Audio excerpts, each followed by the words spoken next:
Hello and welcome to the latest episode of the Odds Pod. I'm Ben Hennessy, and this gentleman holding the comic book over here is... I have no idea. Who are you? Sorry, I'm Dave Hendrick. How's it going? So we're back. Yeah. Great. And almost back to our previous type of format where we actually have a guest with us today. Yeah, we got music. We got Ben.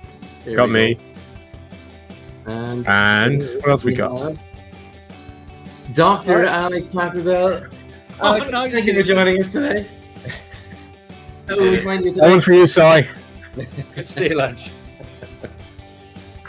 How's it going, man? Thanks for coming along. Great to see you. I've got nothing better to do. Yeah, you know. Is there anything better? Probably. No. Nicely saved. Yeah, many things. But it's great to see you, man. It's been a while. And yeah, you've been busy. Yeah. I did a little check there. Looked you up. Did some research. Not to the level of PhD research, but I did some research, and I think I've got you down for like 124 issues in total. Yeah. Yeah. Is it more? I mean, probably because like I've written a lot of shit. That's okay. But like 124 that I'd be proud of. Yeah, brilliant. Yeah, I'll take that. So that's on Goodreads. Oh yeah, I never look at it. It terrifies me. Yeah, no. You get the fear of what people. 100%. No. I mean, it's. I'm sure, it's all valid. I respect it all, but I feel like I would be. I have a gossamer thin ego. You know what I mean? I just don't need it. Yeah. My mum says I'm handsome. That's enough. She's a lady of great taste. It's not going mad. And a fine author in her own right, but we'll too much, get Dave. Too much. Get to that later on. As we're talking about some of your stuff, actually, we may as well just kind of get into some of your most recent, some of your old stuff. One of the things I put up here was my first introduction to your work. Oh, it's that text message you sent him. I don't know if that was work. What? There it is. All right. What we got? We got this guy. An oldie now at this stage. Oh man. Jesus.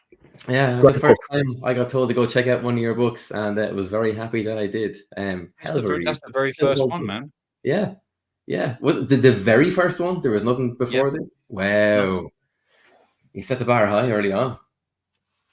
Yeah. It was a weird one because I didn't kind of I did sort of break in the usual way.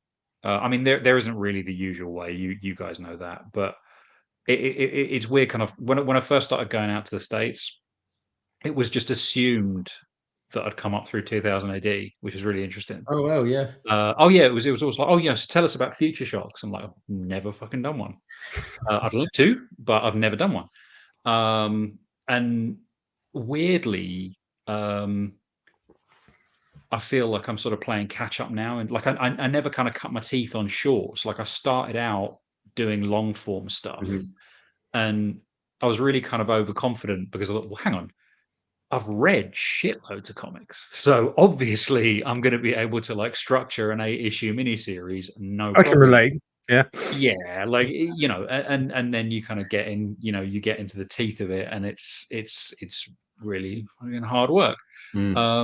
But it was a really sort of steep learning curve to just sort of go from kind of nothing to an 8-issue mini.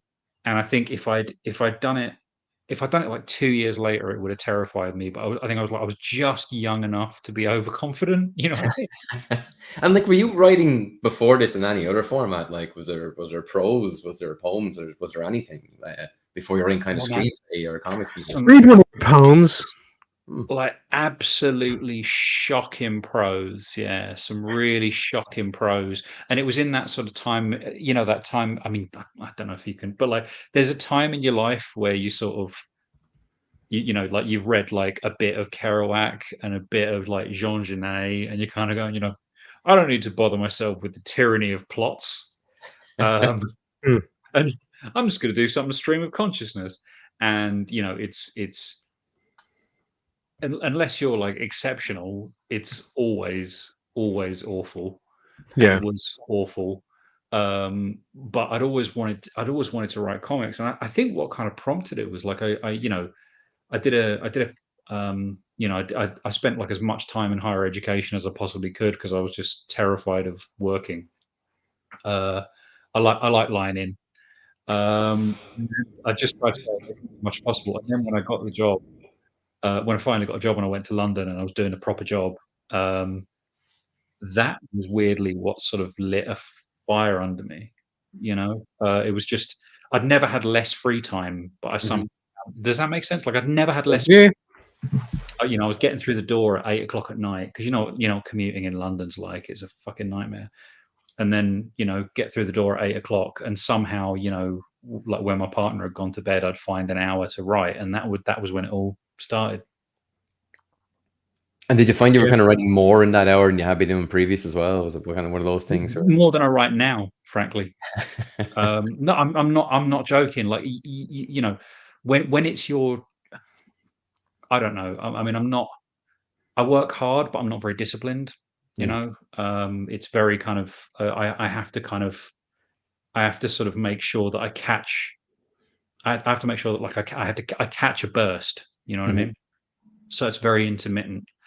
But at that time, yeah, it was just kind of pouring out of me, and I don't really know why. I think it was just because I had so little time that it was that time had value. Whereas now it's my job and I love my job, but it's what I do, right? So it doesn't feel I don't feel like that I have to kind of I have to find this like sacred 15 minutes to kind of do if I can do 500 words, great.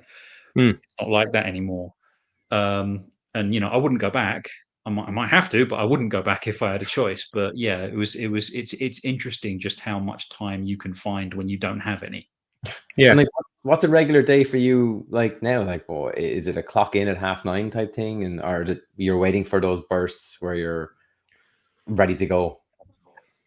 I have good mornings, shocking afternoons, and pretty productive evenings, which is not great for family life. So I'm trying to sort of be a bit more disciplined about it. But I started about 8, and I'll have a bit of a lull around sort of 2 or 3, and I don't have a nap or anything, but I will. I'll sort of. You're not there yet. Yeah, I'll tit about a bit, right, Yeah. and do some stuff, and then get back to it sort of 4, and then I'll sort of dip in and out maybe until 10. But I want, I was, I'll always sort of spend a couple of hours with my kid.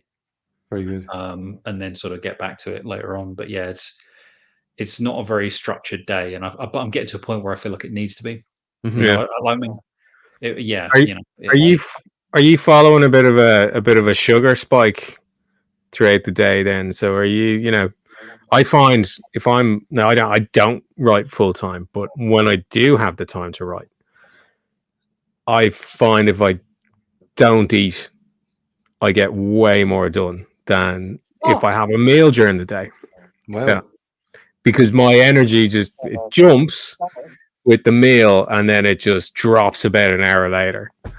And I've ADHD as well, so there is that constant kind of pull to check something else out, or the dopamine gets so big that you're just kind of dropping at the desk, So, yeah, I do find that eating during the day messes me up completely.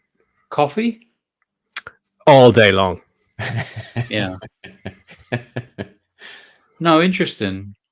I'm very interested in sort of ways of working, because there are people I know who are just insanely productive, and I kind of, like, I think a week for an issue is sensible. You know, that's doable and everything. But I know people who could turn them around in 2 days, and I'm kind of going, but how? And like not and 2 days and they're good. You know, Yeah, which I is hate the that. yeah, that's the Yeah, that wouldn't be that's the 2 days and then a differentiator. whole bunch of edits coming after them afterwards. It'd be 2 days and pretty much approved. I think 2 days and approved, pretty Wow. much. Yeah, All right. I Nice. think I know who you're. I think I know who you're talking about as well, and he's great. Who am I talking about? Sorry, as a compliment, you could say it. Would it be Dan? Maybe. Yeah, Yeah. yeah. He's brilliant. Dan's I just read his first issue of Destro. Huge G.I. Joe fan.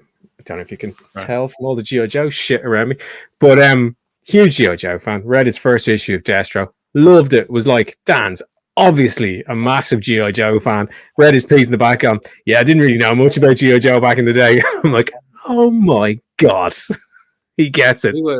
We were breaking story on that like over the phone. Oh wow, cool. Yeah, no. Like we do it with a lot of stuff, you know, because we're still part of the thing, you know. But it's he just has a way of making stuff his, I think. And it's weird because, you know, like the, you know, between sort of me, him, and Ram, Dan's, you know, Dan's sort of 10 years younger than us, you know. He's a nipper, but you know, we've been friends for 10 years, and so it's weird sort of seeing him grow and get better and better with each project as I sort of rot and sort of wither away and slowly watch, you know, heterotrophic bacteria eat me from the inside out, you know. Yeah. Well, we've all got that to look forward to, but I would say you're as prolific as you've ever been, if not more so at this point. You know, it's weird. There are weird bursts. I get sort of like I'll it's getting used to the thing. It's, you know, famine or feast. It seems to be, you know. So 3/4 of the, you know, and I'm very happy about that. You know, it pays all the bills, and I'm very creatively fulfilled. But it'll sort of go quiet for a few months, and I go, I'm never going to work again. And then someone says, do you want to write the Flash? And I go, yeah, all right. And then so that and that's how it works, kids. I need to like, I mean, but I feel like the moment I start trusting it, it's going to go away. Yeah. You know what I mean? Well, can I ask, like, is it just about what you kind of said there? Like, is this something that where the work finds you more, or are you pitching ideas to places to get to work? Like, what way is it kind of working for you? And while you're answering here, I'm just going to flick through some of your past titles. Greatest hits. So nowadays, I mean, it does tend to find me a bit more, which is great. But one thing that you know, which is great as well, because, you know, it's you know, companies that I've always wanted to work for, editors I've always wanted to work with, and that's great. But I tend to find that, you know, if I'm sort of focusing on sort of licensed stuff, the sort of creator owned plate will slow down. And then I have to kind of focus on that a bit. Like, I'm not great at multitasking, so I'm you know, I'm trying to sort of parcel my year out. Like, I'm trying, like, next year I'm going to try and have like a horror year, I think. Cool. Because like horror's kind of where I live, really. So, and there's, you know, there's a lot of great horror books at the moment, and I'm not trying to catch a wave. It's, you know, like, David Cronenberg's my favorite director. The Fly is my favorite movie. You know, it's horror is absolutely where I live. So, but I want to kind of, I feel like I've got like a lot to say in that genre. So, but, you know, that's going to require, you know, I've had, you know, the sort of some of the horror anthologies that are sort of cropping up. You know, I'm sort of approaching people about that and asking, you know, oh, can you slot me in? And, you know, people have been quite receptive, which is quite nice. But I really want to do, you know, like a couple of horror minis that you know, are very much my voice, whatever that is. I don't know that I have a voice, but No, Yeah. you've got a voice. Yes. And I've seen that coming through. You know, you can draw a line from Arcadia, I think, through your stuff. There's a certain mistrust of society, science to an extent in there. I mean, what's science ever done for us, you know? Well, when it's corporatized, Yeah. and like very like it's interesting that you said people thought you came up on 2000 AD because there's a 2000 AD sensibility to your stuff, which I think is, you know, that classic kind of don't trust the corporation, don't trust the man. You know, that's in there. There's a bit of a rebel in there. There's a bit of an iconoclast in there that we see in a lot of your stuff. You know, there's a bit of a fight in there. The book that you've got up just now, Yeah. like I think it's the best thing I've done. Yeah, it's very good. Love it. Oh, thanks, man. Yeah, no, it's it was a weird book because, you know, the pitch was kind of, I think the pitch was promising something that I didn't deliver, but I think what I delivered was better, if that makes sense. But the pitch was, you know, because I was pitching it as basically, you know, what if Tarzan was the xenomorph from Alien, right? That was where I was pitching it, and everyone was kind of going, "Oh, that's great, Yeah, right?" great idea. Yeah. And then I did it from like the aliens' point of view, and I don't think. And I remember sort of having conversations with like Dan and Ram, and they were kind of going like, "Look, you know, if you wanna make it like a radio friendly unit shifter, like you're gonna have to do it from like the human's perspective." And by the way, I'm not saying this with any relish. Like I don't think they were wrong. There were two ways of doing it, but I was kind of talking to Casper and just went, I think for me it's more interesting to try and sort of inhabit like a proper kind of alien point of view. If you could, you know, almost like that Ian Banks thing, right? Of just, you know, what if you could just swap bodies and that's normal for you. It's, you know, it's banal. Just like, I'll wake up, I'll just put on another body, off you go. And trying to sort of think my way into that. That was kind of more interesting to me. But yeah, I mean, that more of that kind of stuff going forward is kind of what I, you know, on the sort of creator own side is what I want to be doing. You know, we'd love to see that because this is one of my favorites of what you've done so far as well. I really taught yourself in Casper. Look, I mean, it wouldn't be anything without Casper, obviously. You know, Casper just absolutely. I mean, Jesus, I mean, you've seen some of the previous stuff for Power Fantasy, right? Yeah. I mean, it's just, I don't know how he does it. I mean, genuinely, like this is not a sales pitch. Like he's just somehow just manages to just level up every time. It's just he's definitely crazy. shifted in style again. I think there's, but it's still him. You know, you know it's him. Like, you'd know. I said this to Chris when he was on the podcast. And by the way, Alex, if you get a chance, go back and listen to the Chris Royal episode we did about his favorite apocalypse, which was all about Rom Space Knight and how when Rom Space Knight is being published, the world is safe. When he's not being published, we're all in trouble. And he had figured it all out. It's unbelievable. I mean, we were talking about Scissor G and we were talking about All Against All, and we were talking about Casper. And we were saying he was absolutely the only artist who could pull this off the way he did it. You know, it's just so singularly him. Yeah. And you can see a Casper page from space, and you know it's Casper. You know it's his stuff, you know? And that's what you want in an artist. I see it in Ben. Like Ben's work, you can spot a mile away. You know it's a Bennessy joint, you know that's a Casper joint. But the previous stuff I've seen from the book with Kieran, like, fuck me, man. Like it's him, but it's him up a level again. I didn't know he could go up, you know. It's like anything else, isn't it? It's just he and like, this is one thing I will say, right? Like I think it's, you know, it's very sorry if I'm probably talking too much, but you know, this happens. That's the whole point. Keep going. Other than that, it's mime, you know. So you know, we'll avoid the interpretive dance. I think, you know, but particularly and you know, particularly on this side of the Atlantic, I think we all have, rightly, there's this sort of constant sort of tension between sort of having to kind of,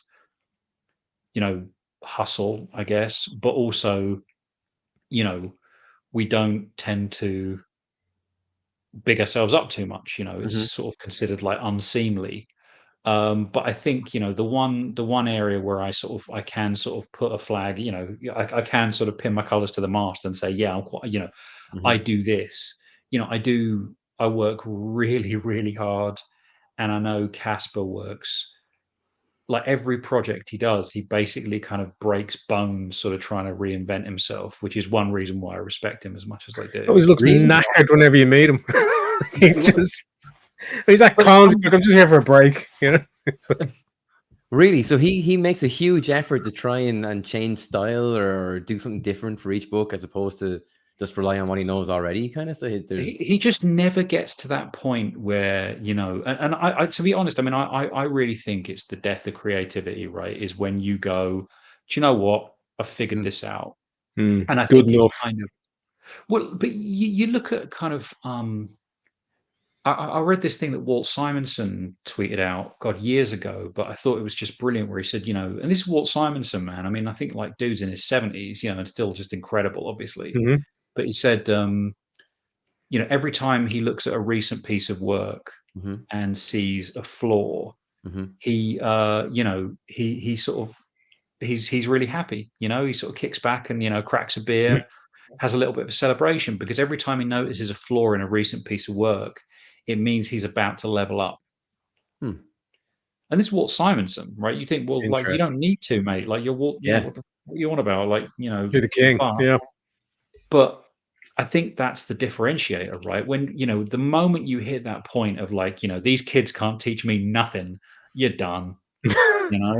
So speaking of which, right, this week the discourse was all about that Jim Lee controversy, right? Jim Lee charging for his commissions, and Jim Lee is perfectly entitled to charge whatever Jim Lee wants to charge for his commissions, because Jim Lee is fucking Jim Lee, right?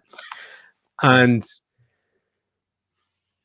at the same time, there was this saga of an original that Jim had done years ago that he had managed to buy back because it had been on his mind since he drew it. And it's a Wolverine piece, which he knew was going to fade with the inks that he'd used and basically disappear. And he also wanted to correct some things on it. So he bought it and redid it. Are you serious? And this was years ago he did this piece, and he found it, bought it, and managed to fix it. And he was just so happy that he did it. Like, he was all over social media going, oh, I'm just so glad that's done. That was on his mind, That's Jim Lee.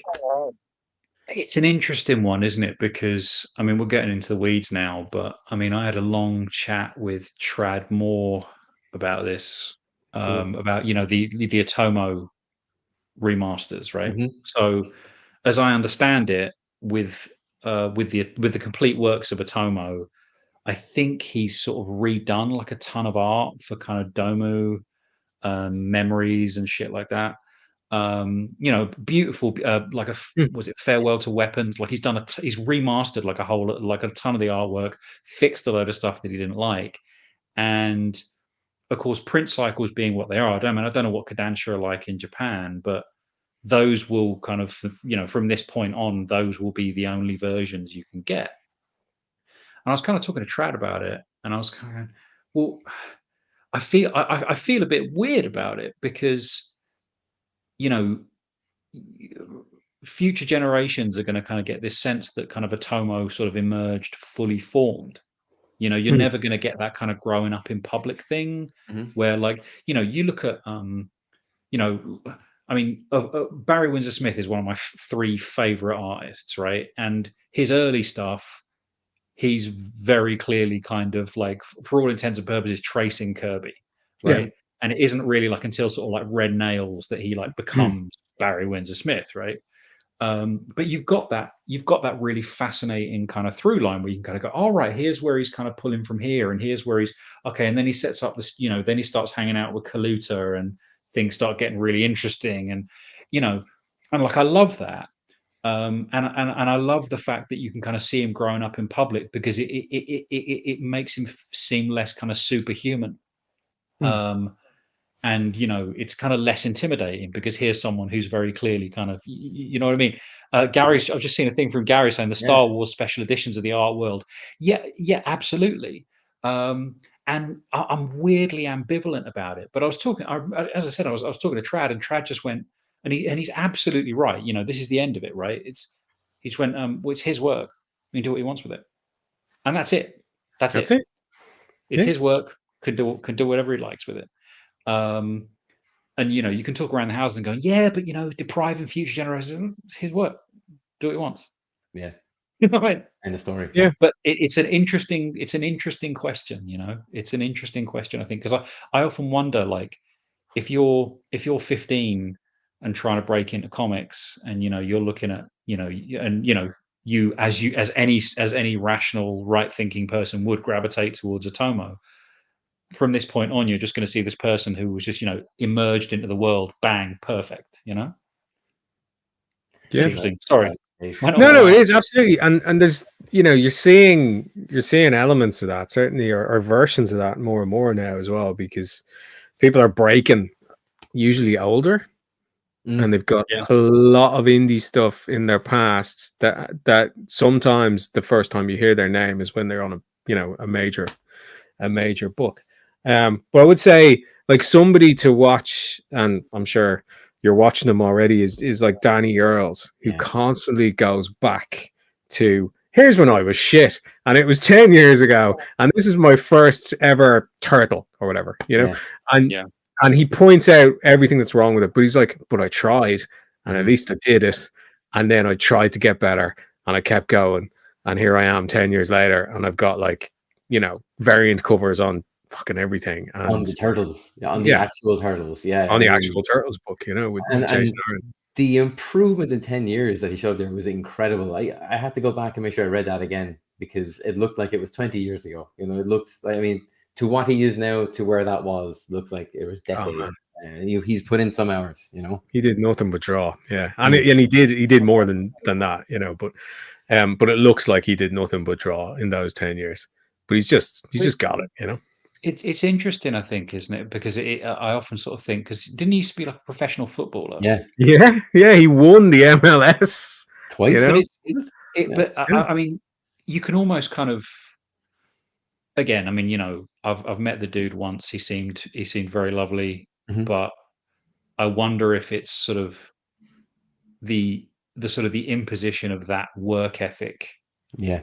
Take it, but just sort of taken to kind of comics, because it's when you take that kind of mindset and apply it to something else, I imagine that's quite, it's why, corporations love to employ military people. You know what I mean? It's because, they work their bollocks off. It's do the drills. But I mean, we constantly come back to that, don't we? Though the sort of the question of sort of art versus craft. And I still haven't figured it out. I mean, I find it useful to think of it as a craft, because, I mean, it's by necessity, right? Because I figure like if I think of it as a craft, it sort of makes me like 20% less wanky about it. You know what I mean? Yeah, that's fair. No, I know where you're coming from. Yeah, I don't want to get too sort of ethereal about it, because it's, like, I love it, but it's my job. You know what I mean? Like, but I need to feed my family. Like,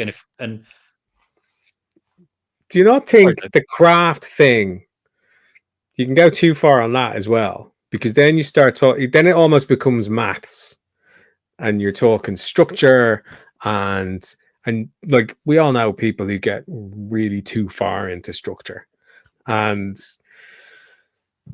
sometimes you just have to break those those stories, and okay, it doesn't have 3 acts, it has 6, and it shouldn't have 6, because really it should have 5, but I don't care. This is the way this works for the story, and this is the way it is, and I do find that kind of wanky about art, and then turn it into craft. You can almost go too far again, and it's like this never ending circle jerk of art and craft, you know, where it's just like get so into craft that it's well, I mean, it's interesting because I mean, I remember because again, I mean, I'm not, you know, I'm quite a, I mean, I don't even know what you call it, but like I pant stuff, right?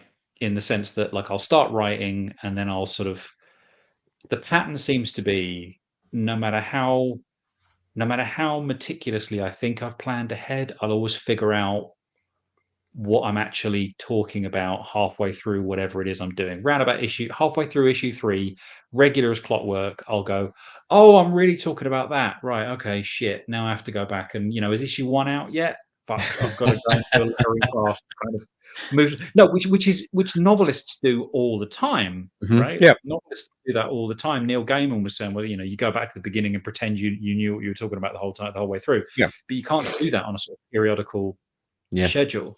So, you know, I find that I do that a fair bit. But I have tried to sort of not fly by wire exactly, but I've been trying to get more into craft just because I like the way I write is fucking exhausting. And that's nothing to do with quality. That's, you know, I'm again, you know, like I like to think I write good stuff, but I'm not saying, you know, oh, well, you know, perfection. It's nothing to do with that. Just the way I write is just incredibly iterative. Like I'll just, you know, I'll obsess over a line for, you know, an afternoon, and then I'll write 5 pages in an hour, and it's just really kind of. But I'm trying to lean on craft more. But it's so interesting how like every single one of those things that you get, you know, here's the, you know, the 14-point, you know, hero's digestive system model and all this sort of stuff, and they're all proxies. And I remember talking to a script editor, and I was like, oh man, like this thing, you know, I'm trying to write this mini series, and I'm trying to make it fit like Dan Harmon's wheel of character thing, you know, right. Yeah. and you know, I keep getting stuck on, you know, you know, you're supposed to sort of come back to the beginning having changed, and like my thing doesn't happen because, you know, I'm literally 1,000 miles away. And this script editor just went, yeah, you do know that he designed that specifically for sitcoms. Oh, yeah, at the end of a sitcom, the furniture goes back exactly the way it was. It's for serial storytelling. If you're doing a done in one, the Dan Harmon thing, it can work, doesn't always work. And I went, oh, okay. And I think that's the thing is, you know, if you lean on structure and if you lean on schemas to the exclusion of everything else, you're going to tie yourself up in knots when you have an idea that doesn't conform to it, because there's always one, you know. Like you go in with great plans and everything, but like the second you set everything in stone and leave yourself closed up to any kind of organic growing or any element of the script, you miss out on something that's probably your voice, as you're kind of saying earlier on. You know, that's the bit we all want. This was actually something, Red Goblin, that I thought was very much your voice. And it's funny now that you just say you like horror. I always felt this was kind of a good horror, like scary kid capable of unleashing a beast on anyone. And it was kind of like the blind leading the blind, because it's a kid kind of trying to control this id-driven monster while it's a kid trying to learn how not to be an id-driven monster. You know, it takes a while for them to develop the conscience. Like, what was this a pitch? Was this something that was brought to you? Like, how did this come about? So that was basically, you know, Al Ewing and Ram V at that time were running, you know, they were basically running Carnage and Venom, and they wanted a third book, and they both recommended me, which was lovely. And the pitch was like basically an 11-year-old kid with a symbiote, which had already, you know, they'd already established the character, or you know, and he'd always been sort of troubled, I guess. But I mean, I remember just, you know, the sort of initial spitballing phase, you know, I just had this kind of idea that it was just a really nice dynamic that you've got this kid at a time of life where kids are really starting to act out, but he's strapped to a hydrogen bomb, Yeah. and it's very Hulk, right?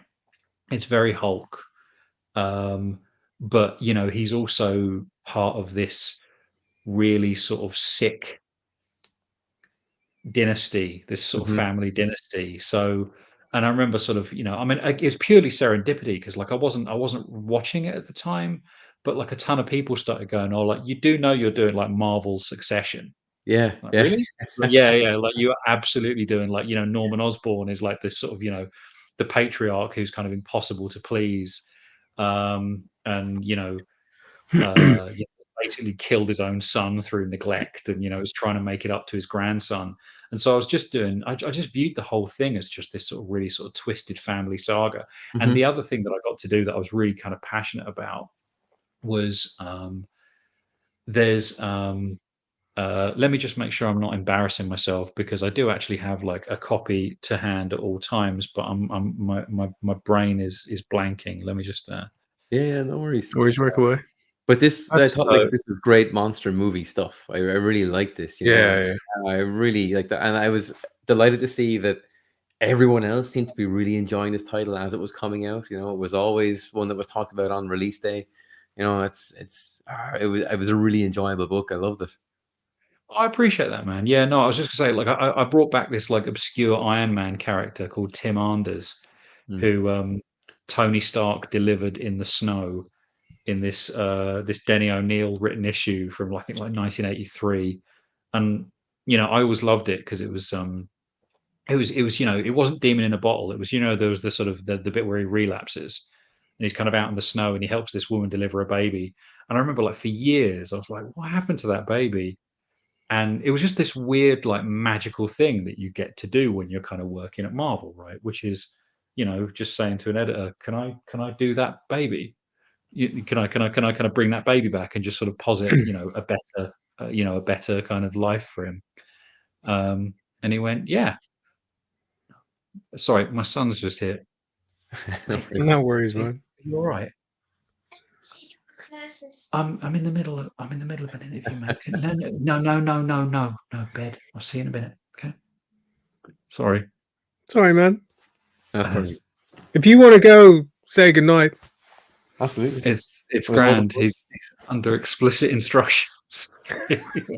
Yeah, no, but that's the kind of thing, when you get to play in that sandpit that you get to do, and it's just great, just kind of. Yeah. I always wonder what happened to that kid. Yeah. And like, I know this sounds really weird, but like, I know he's okay now because I made sure he's okay. Yeah. That's interesting, man. That is interesting. I've got one of those, which I won't get into, but there was a Black Panther issue years back, and there's a character like that who only featured in one issue, and I have thought of ever since. And it was probably around 86, 87. And every so often my brain goes to that character. And I'm like, what could he be now? Like what, and it's those incidental characters, when they're written just usually by the writer as, a means of getting the story across or whatever, just, throwaway characters, they make such an impact on you, and you've probably, this is the thing, Alex, you had characters like that in your books that some kid out there is going, I wonder what happened to him.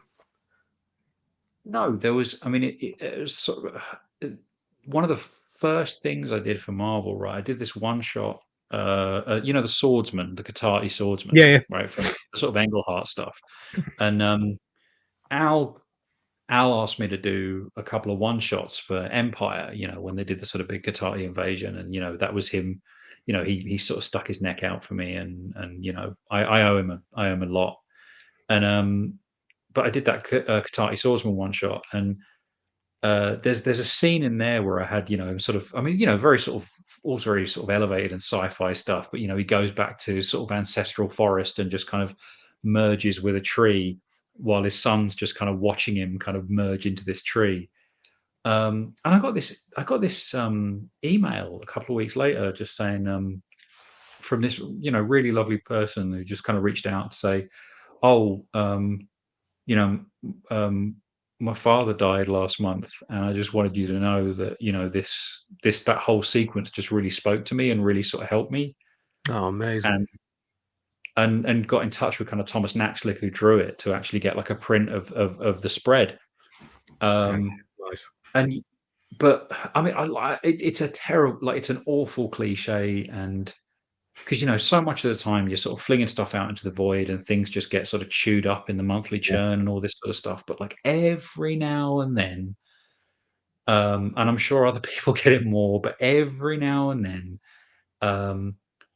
you kind of like, I don't have a theory of story exactly, but I do have a conviction. You know, when I was a kid, I used to think stories, you know, change the world, you know, all that stuff. I don't think they do. I don't think they change things. I think stories let let you know that you're not alone. Yeah. You know, it's an act of pure empathy. It's like, does anyone else feel like this? And if the world says no, it kind of hurts. And if the world says yes, it's great. And Yeah. every now and then the world says yes. It's a Or very at least, you know, like, we're not first responders or anything, but it is a brave thing to do, I think, to kind of lay it out there and say, I feel like this. Do you? Yeah. You know? And if people are picking that up, even if they're coming back with no, but if they can get what you're trying to convey, if they even see it, I think that's your job is done, you know. And that, my friend, is why I don't look at Goodreads. Good man. So will we talk about the oh yeah, let's talk about this actually.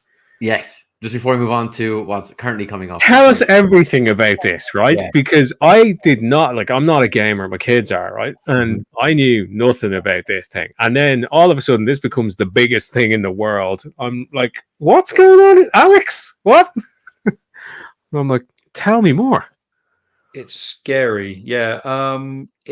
So I was at New York Comic Con last year, kind of trying to get people to buy my stuff. And Hunter Goranson, who I think had just taken over as publisher at Oni, just went, you know, come to lunch. So, all right, come to lunch. And he pitched me this, and he said, "Oh, have you ever played Cult of the Lamb?" And I said, "No, I have not." Not contemptuously or anything. Like, I'm just not a gamer, right? I was just completely off my radar. And he described it to me. He said, "Well, you know, would you be interested in tackling it?" And initially, I thought, "Oh, I'm gonna have to take. I'll take a look." You know, I'm not sold. And then the premise for the game is like really interesting. It's a roguelike, right? You know, so it's, you know, you're sort of going through a world, basically hacking through sort of heretics, but you are a lamb that has been unjustly sacrificed to the bishops, to basically in the name of like this sort of dying religion. And you know, this mysterious figure sort of gives you a new life and says, "We'll set up a cult in my name, and, you know, bring down the old religion."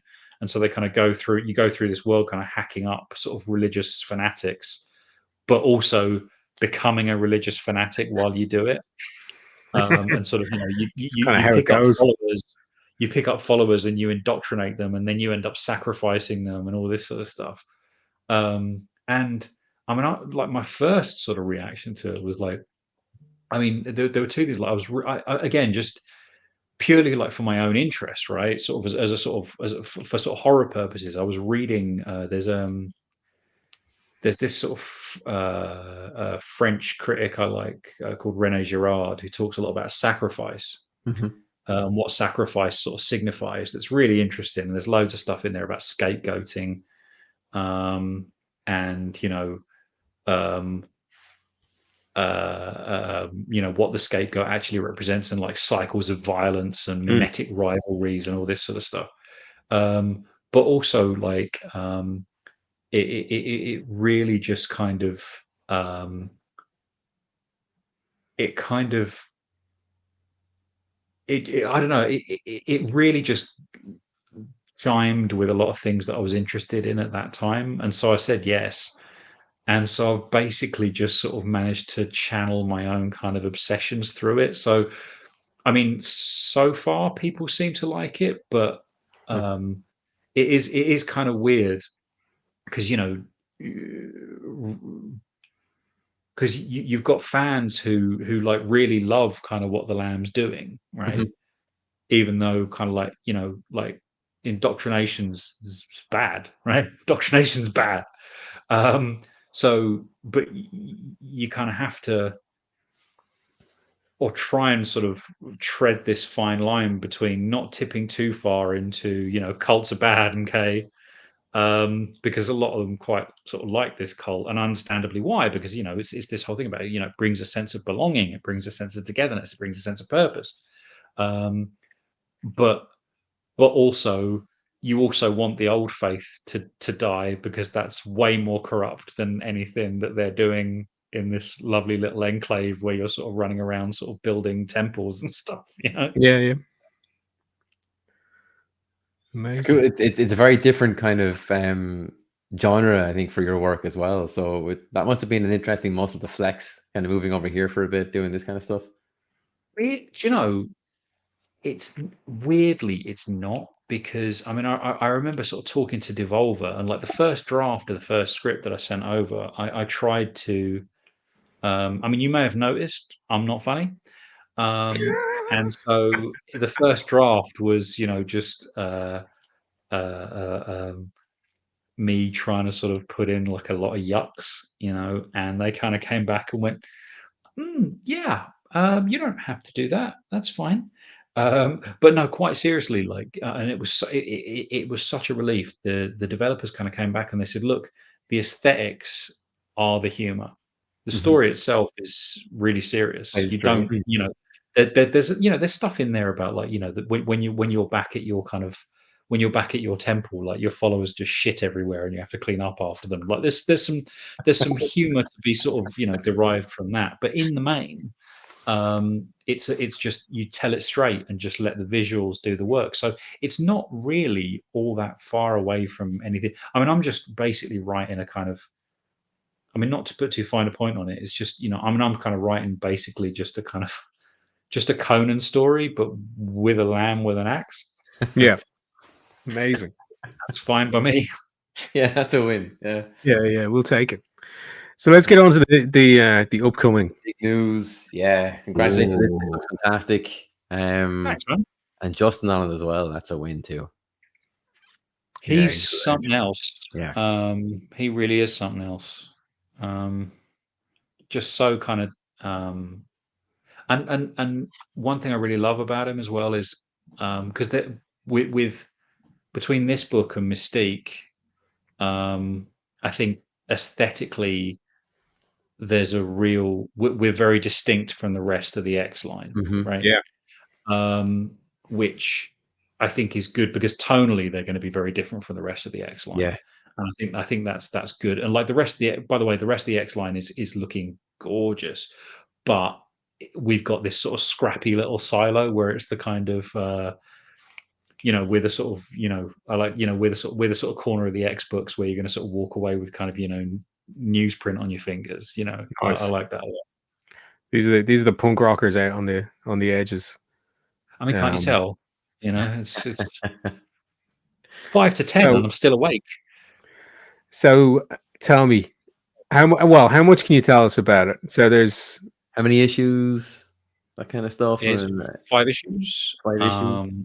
Yeah, it's a 5-issue mini, and it's I don't know how much it's basically so you're used to sort of seeing Sentinel teams that are kind of robots. So big these scary are robots. big scary robots. These are not robots. These are people. These are augmented people with mysterious kind of provenance. who who've been sort of present for sort of certain sort of pivotal events around the sort of Marvel universe, particularly sort of big events. And they go out, and their job is to apprehend dangerous mutants. And So there might be a Trask involved. But the big question there is, who gets to define what a dangerous mutant is? I suppose would be the That's sort cool. of the big question of the series, is who gets to define what is and is not a dangerous mutant. And like, so I think it's, and also what kind of, how can I put it? The people themselves, who sort of elected to do this, the sort of interplay between them, like we're having a lot of fun with that. Okay. I really can't say much. I really can't say That's much. all right, man. I can tell you how I got the gig, because that was weird. All right. Oh yeah, do that. I was, so there was the announcement when it came over the wire, right? That whole new line of X books, right? And I didn't know, because you don't, right?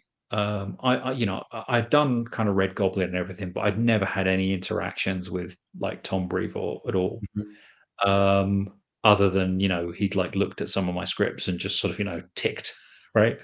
And I remember, like, I got on the phone, and I knew that I knew that Krakoa was kind of winding down, and I was super bummed because I'd done some unlimited stuff, and some of that was it was like quite well received and everything, but and I'm very happy to be doing that. And I'm doing unlimited stuff now. I'm doing it on a sort of ongoing basis, Just right? this week. Yeah. There's one this week. Yeah. One this week, one every week. And yes, it's really demanding. Thanks for asking. But I never got to do a kind of print X book, right? Which is, I mean, I could try and play it cool, but I'm not gonna. All I've wanted since I was That's 9 great. years old is an X book, and just one to hold in my hands, and one to show my dad, right? Because my dad, I was in hospital, and my dad brought me a stack of Claremont Byrne X-Men's, and like that was it, right? That was me, and like I just wanted that moment with him, and I was like, oh well, I guess that moment's passed, and like I had a couple of contacts in the X office, but it was a total changeover, and I don't know why, but I was on the phone to Christian Ward, and Chris just went, just email him. So I thought, oh man, I can't. I've never been introduced to the guy. I can't do that. And he said, email him. Do it. Email him. I said, oh, I can't. He's busy. He went, email him. Do it now. Do it while I'm on the phone. Do it now. So I just sent this really short email going, hi Tom. I don't know. I wrote Red Goblin. Just to let you know, I don't know if it's kind of gauche or anything, but I'd really, I'd really love to be considered for an X book, if that's not, I hope I'm not sort of putting you, or I hope I'm not inconveniencing you or anything. Bye. No worries if not. Thanks, bye. Yep. Yeah, of course, the no worries if not. Yeah, of course, the no. Yeah. And then a day of just like lacerating kind of self-doubt and self-loathing. That's my career at Marvel over. Yeah. Just hiding. Oh God, I've really shit the bed. And then just getting really kind of bummed out. Like, oh no, I've really done it now. And then ping, and I open up, and it was from Tom himself, and it was really short and sweet, but it's just really warm and just really friendly. Like, oh, thanks, Alex. Yeah, really appreciate your interest. If anything comes up, we'll let you know. Oh Jesus! Nice. And then when I was over, and so that was positive. So I knew I was kind of in contention. And then I was over in New York, and Darren Shan, who's the editor on Sentinels, just went, "Can you come for lunch?" So we were talking about it, and he sort of said, do you want to do this book? And here's the sort of idea in sort of outline, and do you want to have a crack at that? And I said, yeah. And I thought I was holding it together really, really well, right? I thought I was holding it together really, really well. And at one point, he just goes to me, he goes, "You're really excited, aren't you?" I went, "Yeah." He goes, "Yeah, I can tell your legs jiggling."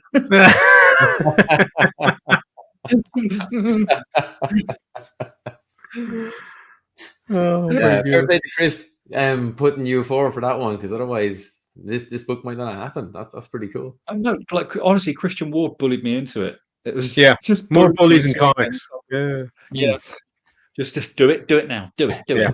Go on, do it. That's Yeah, awesome. And this book is out in August, right? October. October. Yeah, so you're gonna get 3 months of XE goodness, Good stuff. and then the bad guys rock up. Nice. I get the impression they're not entirely the bad guys, though. I think we'll be surprised by these guys, will we?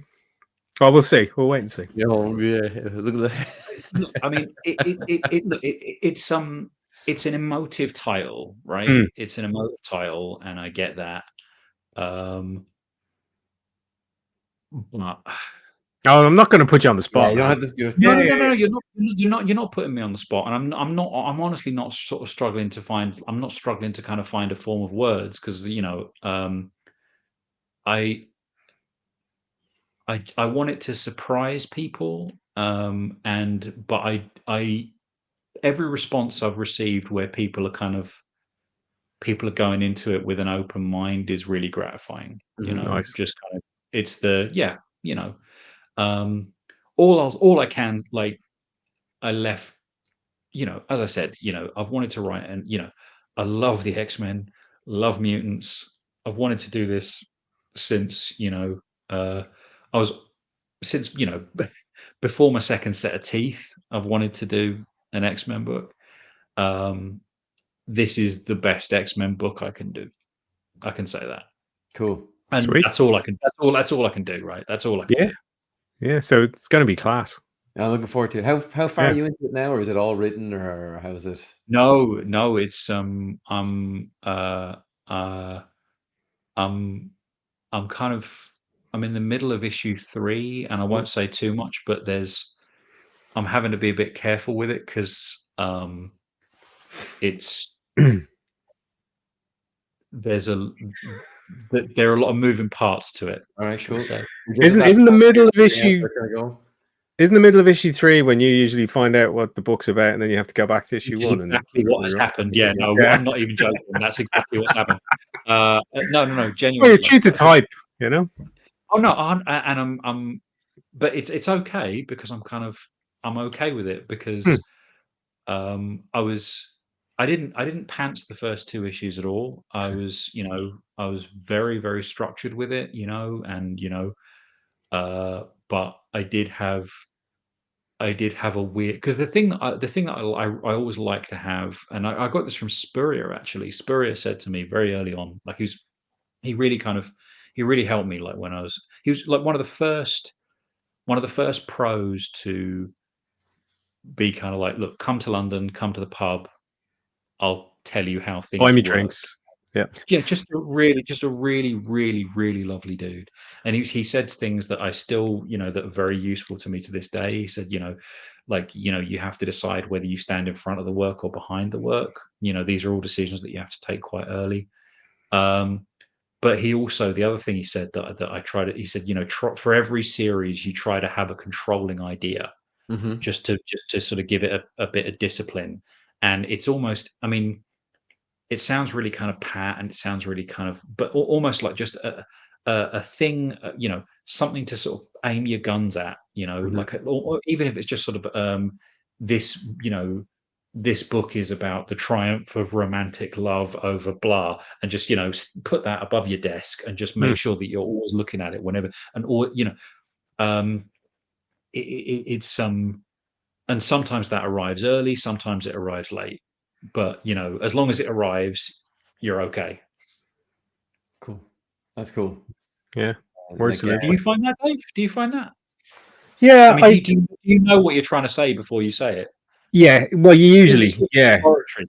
Yeah. Usually my stuff always comes from a slightly angry perspective, or I'm pissed off with an institution, or it's usually about the church. Like, let's face it. But so I have a target in mind usually most of the time, whether it's society or it's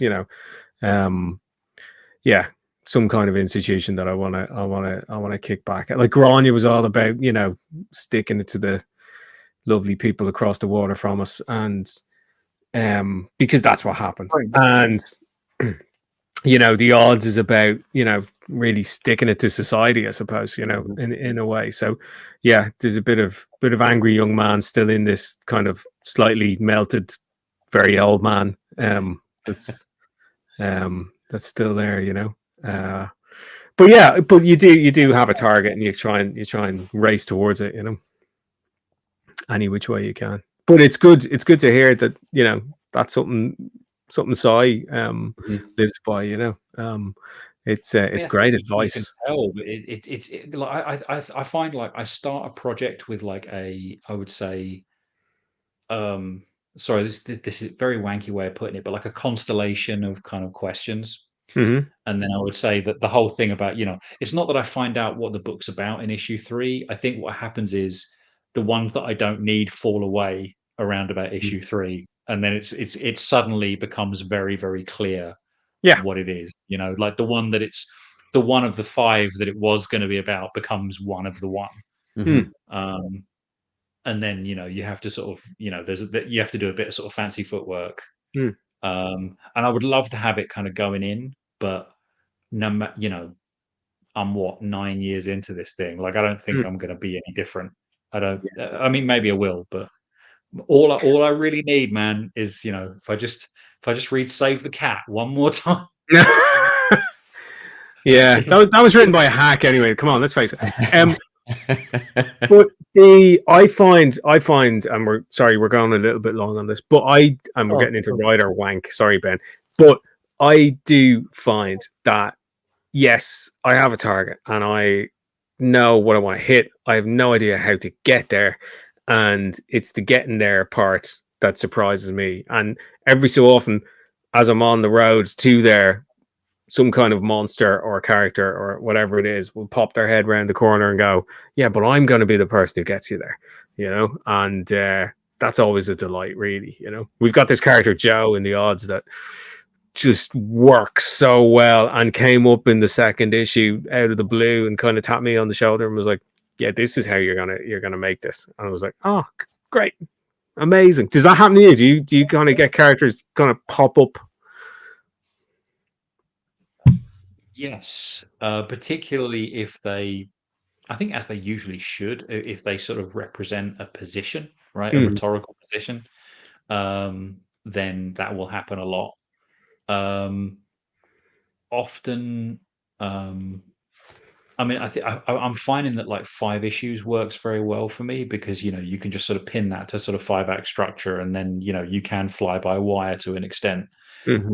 Not to the sense that you're on autopilot. I mean, I check that was a bad form of words, but more you can kind of relax into it because you know what belongs where. But what you populate it with is entirely down to you, right? It's quite freeing, I think, in that respect, because that kind of stuff keeps me up at night. My hair. But I do like it when your own stories surprise you, and I do feel that you do have to kind of run with it when they do, because there's usually a good reason. But I wonder as well, like, how much of it is kind of confidence as well, right? Because because I can definitely look at projects, that like there are, All Against All. I'm very proud of Sentinels. Very proud of Red Goblin. Friendo, I love. But I can kind of, I like to think that I'm kind of honest enough with myself that I can kind of point to projects where I go, okay, I was probably less confident on that one. I think confidence goes a long way just in terms of kind of controlling your own, like controlling your own themes. You know what I mean? Like I watched what was it? You know, Diablo Cody, the Yeah. screenwriter. Mhm.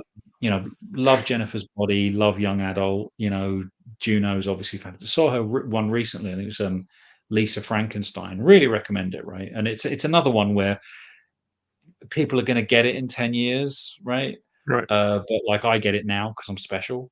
Hmm.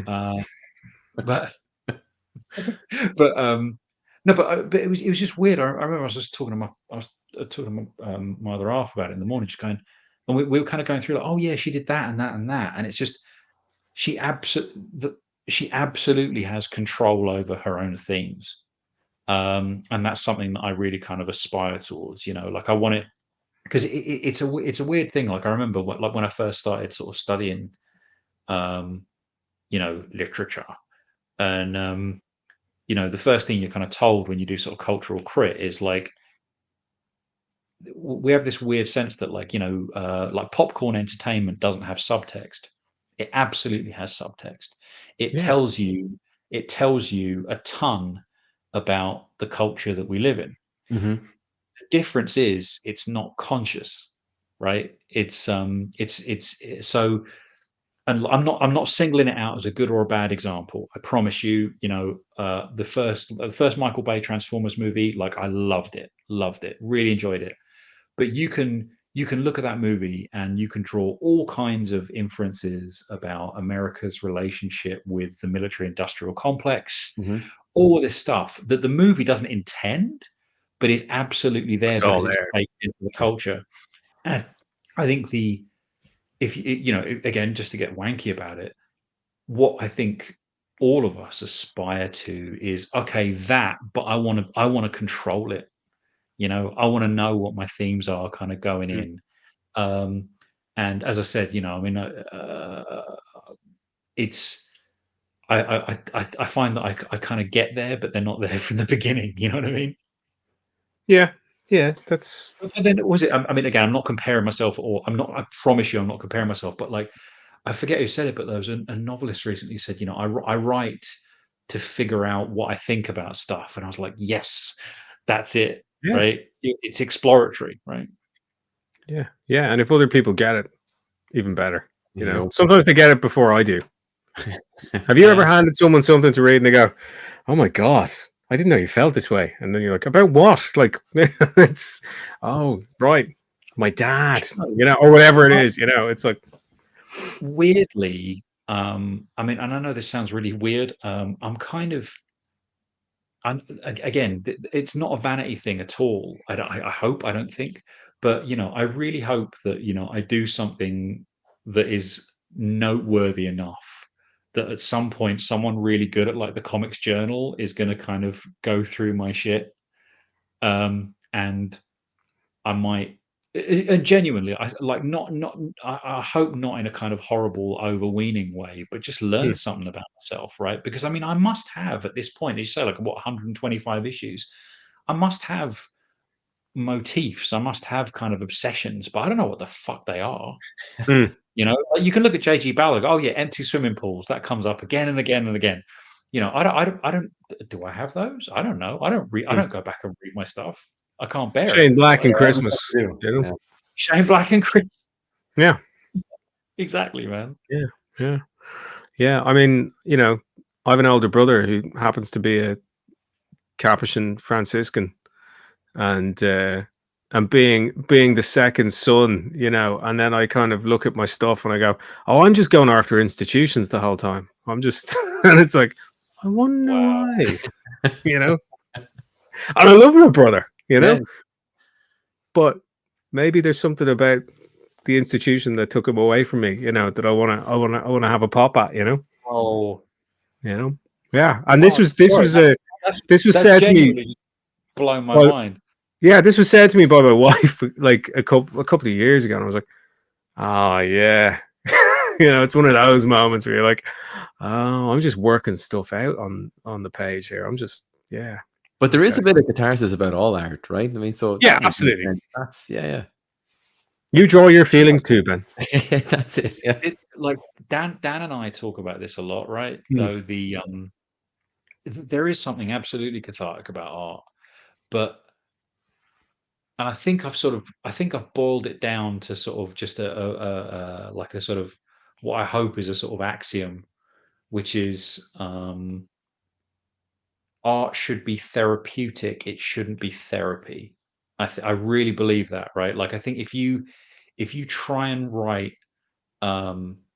like I've noticed it a lot, right? Like there's a lot of kind of TV shows in the last sort of few years that come out, and honestly, peak TV, obviously, you watch enough of it, you're going to find examples of this. But Mm. there's a trend that's been creeping in that's really interesting, which is that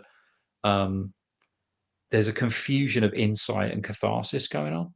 Mm. That like the character will realize that they had like a problematic relationship with their father or something, and the awareness itself fixes the external problem. It's not a spur to action. Mm-hmm. It's like the awareness itself, suddenly everything's flooded with light, and like Yeah. oh, we can forgive each other now, and like that's the end of the fucking Mm-hmm. story. That's not that's not that's not therapeutic. That's therapy. Mm-hmm. And I don't think stories should be therapy. I really don't. I think they're structurally very different things.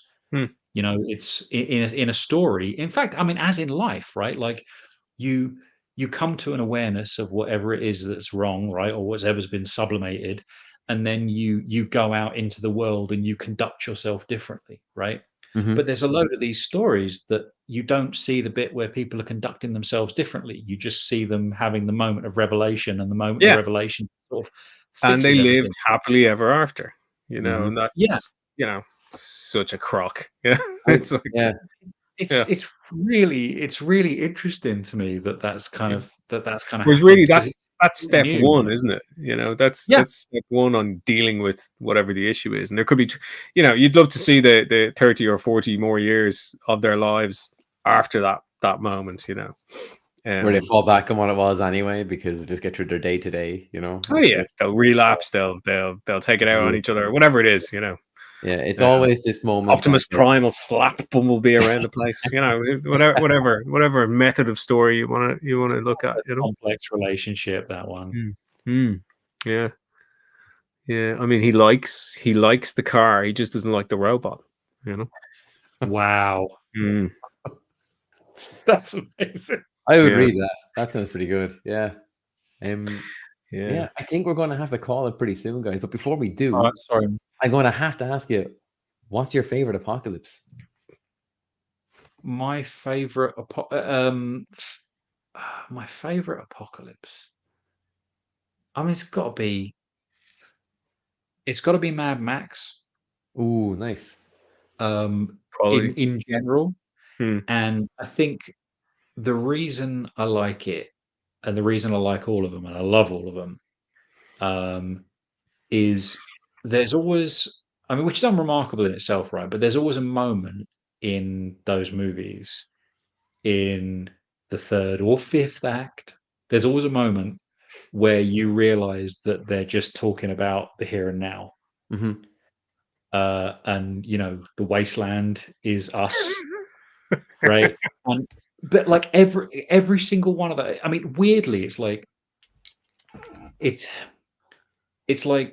I mean, doesn't make Fury Road is kind of the road. They're kind of the same thing. One of them is very sedate, but they're all making the same essential point, I think, which is that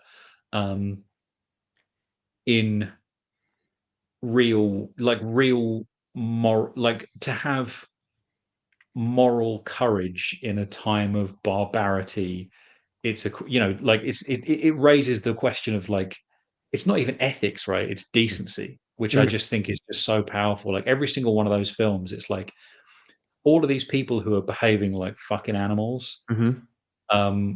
That George, like Miller, in every single one of those films is saying like they're weak. That's what I love, right, about those films. It's like that slide into like atavism and like just inhumanity towards other people, like it's weak. It's reminding me of something. It's weirdly comforting, I think, in that respect. You know, we seem to have taken a really big step towards that in the last 24 hours as well, with courtesy of the U.S. Supreme Court. So we'll see. I mean, it's an interesting one, that, isn't it? Because it's I say interesting. I mean, I always feel like, sorry, this is a total sidebar, but I was sort of thinking about this earlier on. You know, all of these, this precedent that's being set, right, which is, like a torrent of demagoguery, right? I don't understand the people who enable this, because it's like, you look at feudalism, right, which is, let's face it, pretty much the dominant form of governance throughout the vast sort of gamut of human history. So, lots of a very privileged elite who are very aggressive tend to get sort of, lands, and they get to raise taxes, and they get to do whatever they want to you, and all this sort of stuff. And the price of that is basically endless toadying and forelock tugging and fucking sycophancy, and just but the thing that I always come back to is, like, if you were close to Stalin, right, you'd have like a really good 5 years. You know what I mean? You'd get what you'd get to watch Hollywood movies, and you'd get to good eat caviar. really, yeah, you get the good caviar, and you'd get to like drink good French wine, right? And then, like, you'd get pissed and you'd accidentally call him fat, and then he'd boil you alive. Yeah. Like, it's not good. Like, you don't being close to power in a system like that is shit. Yeah. Why would you want that? Do you know what I mean? Like, there's not a lot of foresight there. But like, these are smart people. You know what I mean? Like, they're evil, but they're smart people. And you're going, like, yeah, like, he's gonna just chop. They're just gonna chop your head off, like, for the slightest transgression. This is not good for you. Like, what, you think you're going to please them all the time? Like, oh well, the Roman, and they always go back to Rome, and it's like, yeah, but didn't they invent fascism? I think they did. Yeah. but a couple of things, right? Sorry, I know we've got to run, but end of the Roman Republic, right? Innovation pretty much ground to a halt. That's pretty much established. Oh well, it lasted backwards. Much longer. Yeah. But so innovation pretty much ground to a halt, and also this idea that it was this, it's a much more stable form of government, because you didn't have the kind of the inherent kind of corruption of democracy, and the chattering classes and all this stuff. Yeah, but then you look, like, it's not, you didn't have this like unbroken line of emperors, right? You'd have like a dynasty, one of them would go batshit and they would have to be murdered, and then you get another dynasty, and then that one would start, make a senator a horse, or make a horse a senator, and then have to kill him. And like, this is not stable. This is not like, I just don't. It's I don't get cult it, of the lamb in real life, right? Kinda, yeah, exactly. But yeah, I don't know, man. Like, I just find the whole thing. What bizarre times we're living through. What bizarre. Why does it keep happening? Why is it cyclical? Why do these absolute wank bags take control, have such an influence over institutions of the state, which are there primarily, or set up primarily, to protect people from such things? I mean, America's 250 years old, whatever it is.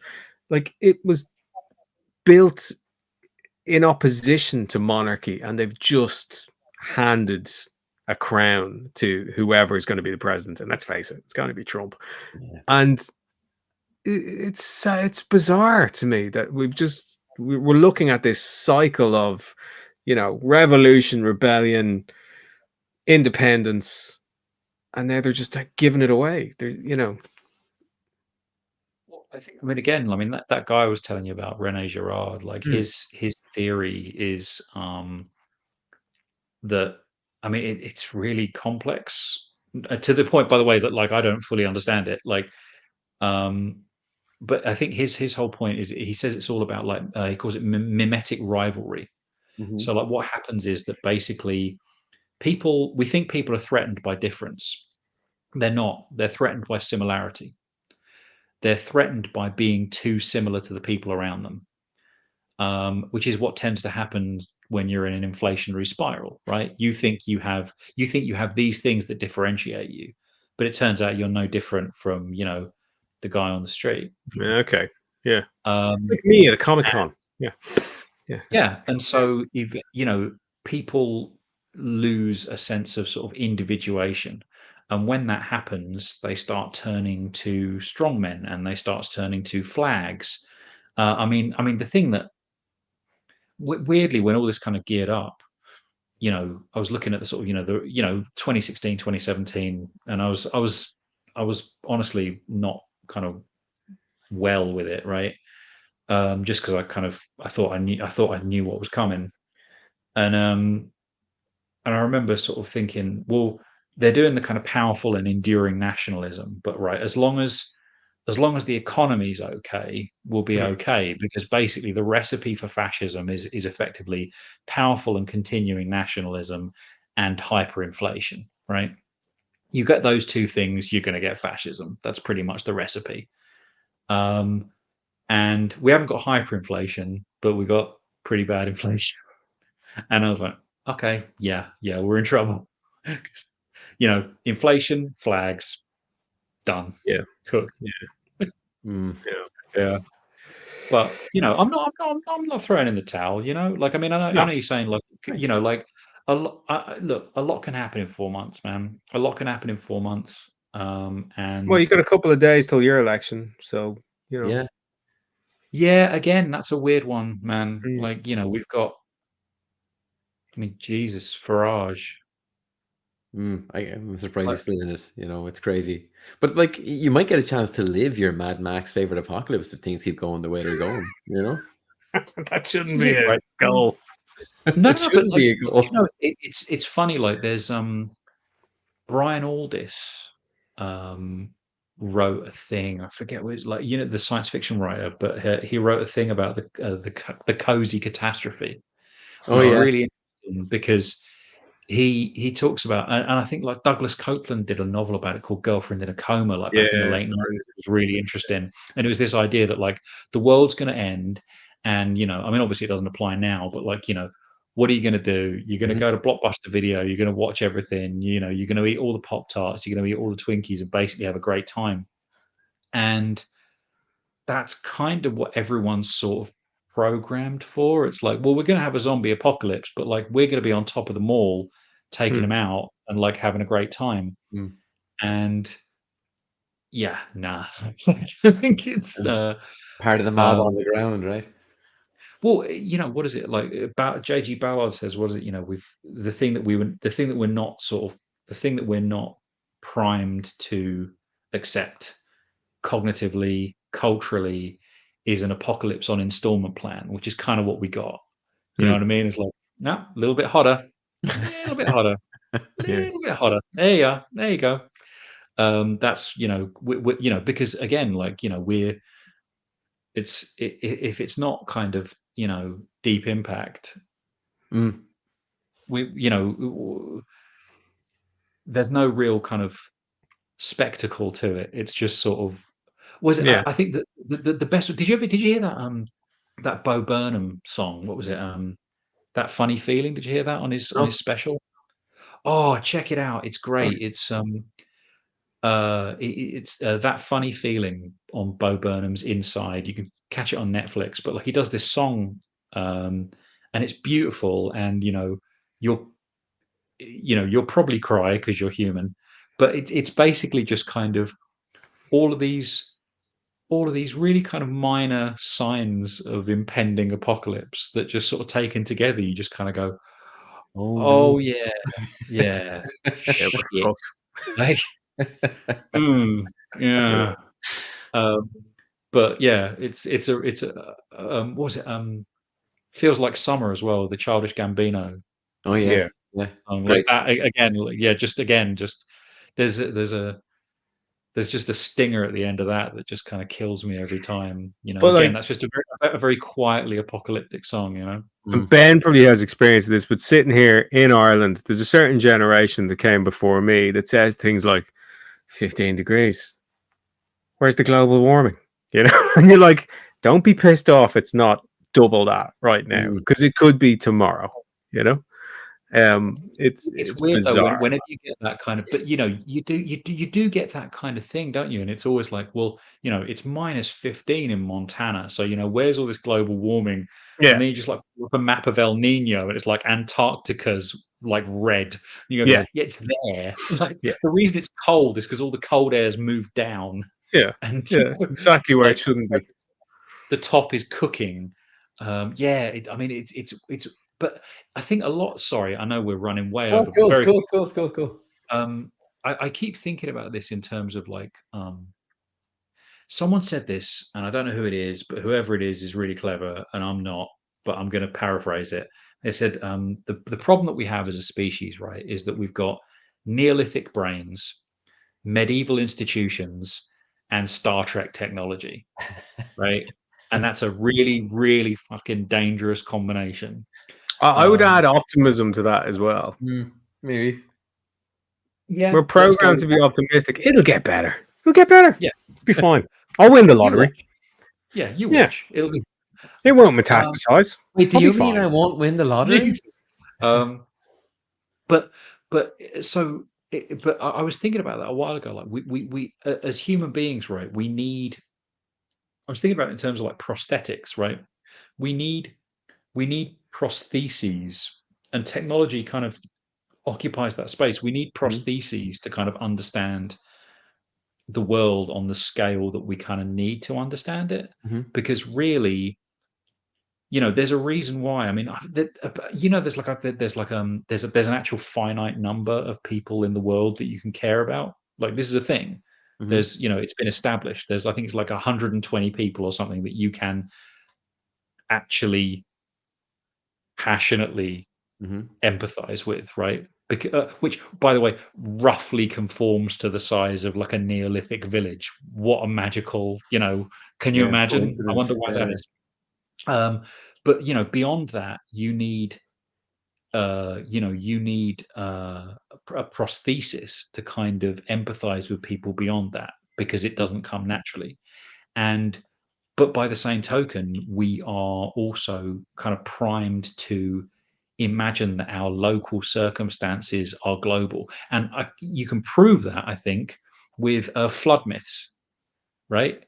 Every flood myth coming out Yeah, of basically they know that like the Tigris and the Euphrates flooded, right? Right. Tiny part of the world.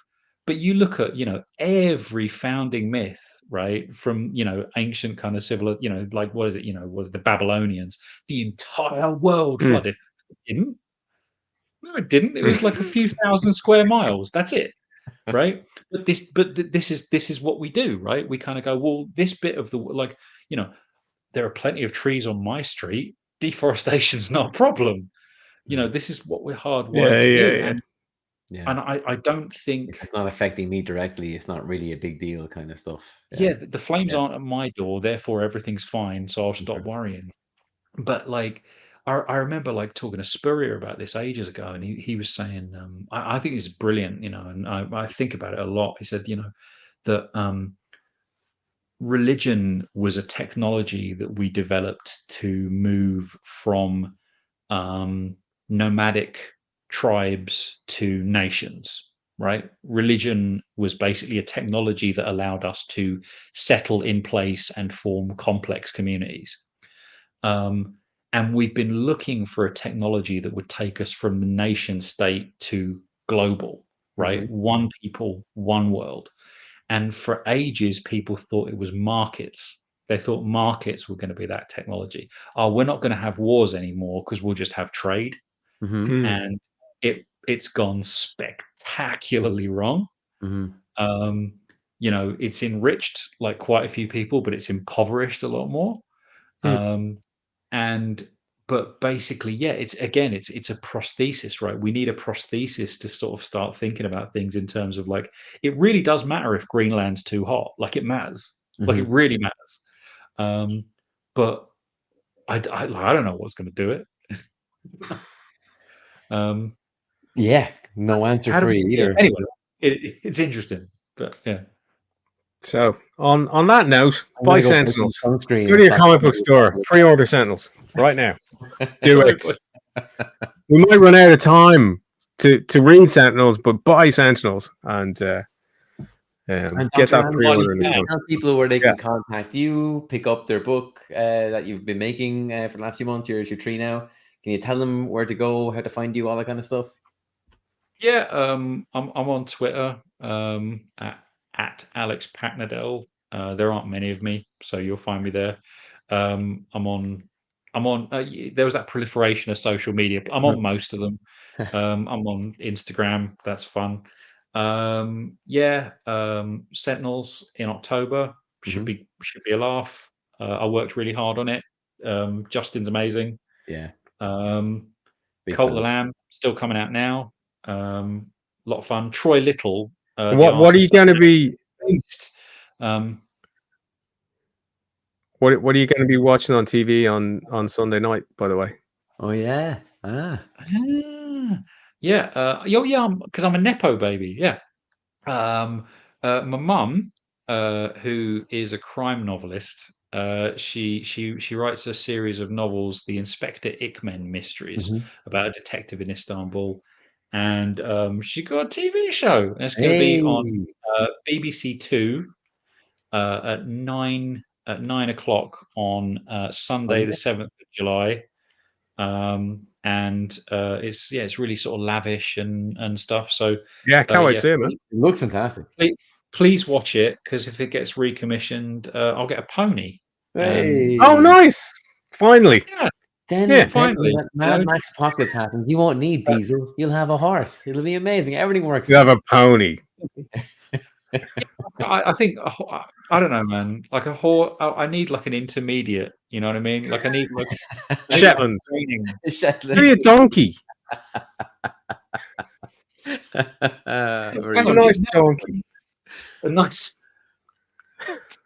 Yeah, just rides on the beach. There we go. Let's do that. But yeah, that should be fun. That was nice. Nice. Yeah. So sorry about that. God, that's really bad, isn't it? I should have cheers, man.